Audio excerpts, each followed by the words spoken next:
ئەوەی بە 5,000 بی ئێستا بە 7,800 دەفرۆشێ، ئەوەی بە 3,000 بی بە 5,600 دەفرۆشێ.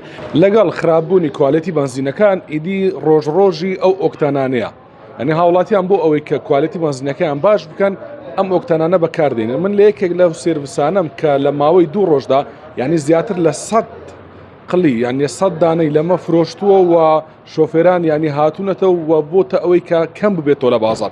دەچمە لای خاوەنی سێرڤیسەکە وەستا ئیبراهیم ئەگەر بفەرموویتێرە سوپاس دەکەم، ماندوو نەوی سڵاوت لێ بێم. سڵاو لە بەڕێستان دەستان خۆشبی بۆ خەمخۆریتان. باسی ئەوم بۆ کە وەستا بابەتی ئۆکتان ئەم 2-3 ڕۆژە تا چەند هاوڵاتیان هاتوون لە بازار ماوە نەماوە؟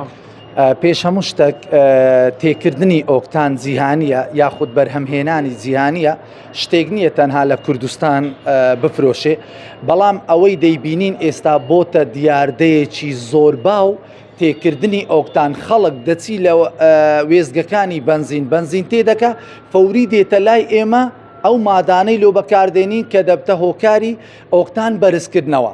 ئەگەر نمونەیەکیش بینین ئەو سەبەتەیە بە 1 هەفتە پڕیش نەدەبوو، ئێستا ئەمڕۆکە دووشەمە ڕۆژانی هەینیش دوکانمانە کەوایە بەو 3 ڕۆژەی وا خەریکە لە سەری بڕژێتەوە.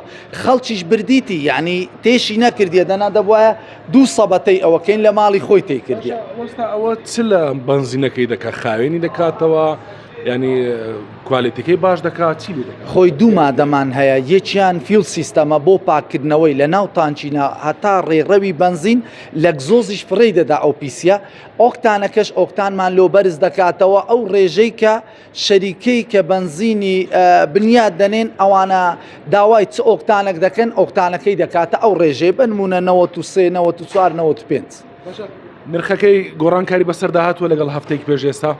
خۆی هەموو شتێک دەگەڕێتەوە سەویزدانی ئەو شوێنە.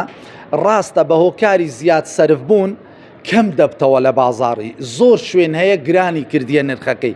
ئێمە هەروەکو خۆی ئەوانەی ئێمە بناسن دەزانن کاتێک کە شتێک دێتە پێش ئێمە لە باتی گرانی کەین هەرزانتری دەکەین، بەڵام هیوادارم خەڵک ئیستیغلال نەکات، چونکە خەڵک وە بنزینەکەی بە تەواوی پێ ناکڕێ، ئەو مادەشی دێتە سەرێ گرانتریش بی لەسەری زۆر شتێکی خراپە. ئەوە مانگێک پێش ئێستا بە چەند بوو؟ 1 دانەی ئاوا؟ ئەگەر لە بابەتەکانی دیمە بەسمان بابەتەکانی دیە ئەوەی بە 5,000 بی ئێستا بە 7,800 دەفرۆشێ، ئەوەی بە 3,000 بی بە 5,600 دەفرۆشێ، بەڵام خۆشبەختانە ئەو بڕاندەی ئێمە کە بەناوی بۆ تۆجین هەروەکو سعری خۆیتی. بەڵێ ڕێنمایتان چیە بۆ شۆفێران هەیە؟ تەنەریش تێدەکات لە تەنچی ئۆتۆمبیلەکەی؟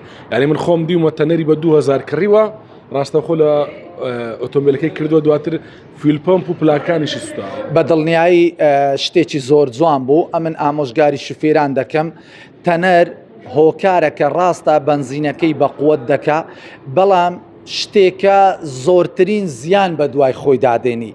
ئەو فود سیستەم و ئۆکتانەی کە دروست کراوە لەبەر ئەوەی نا لە لای ئێمە بکڕن، لە هەر شوێنێک دەکڕن بۆ سەلامەتی خۆیان بابیکڕن، بەڵام تەنەر کارەساتی تکەی بەدواوەیە، ئەویش چەند زیانێک بە واشەرەکان و بەڕێڕەوی سوتان دەکەین.